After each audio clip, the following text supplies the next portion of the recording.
ఆ పబ్లిక్ని ఆ మీడియా కవరేజ్ లేకుండా ఉండడం కోసమే మంగ్లీ విషయాన్ని అక్కడ డ్రగ్స్ లేవు, విదేశీ మద్యం లేదు,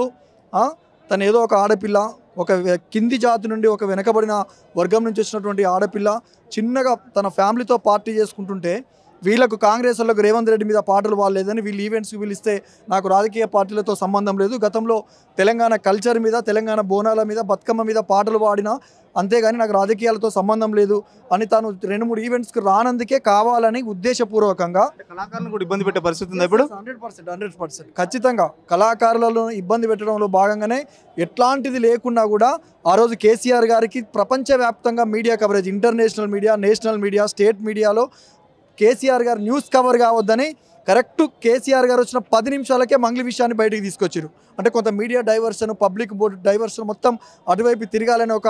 కుంచపు బుద్ధితోటి, నీచ బుద్ధితోటి, తొండి బుద్ధితోటి రేవంత్ రెడ్డి చేసిన చిల్లర బుద్ధికి ఇమ్మీడియట్గా తన కేసుని ఉన్నా లేకున్నా తీసుకొచ్చి నిన్న కాక మొన్న మళ్ళీ పాటలు పాడించిండు గద్దరన్న వేదిక మీద. కాబట్టి వాస్తవానికి రేవంత్ రెడ్డి అంటే చాలామందికి తెలుసు చాలా చిల్లరగాడు, చాలా చిల్లర బుద్ధితో ఉంటాడని. కాబట్టి ఇప్పటికైనా చిల్లర బుద్ధి మానుకొని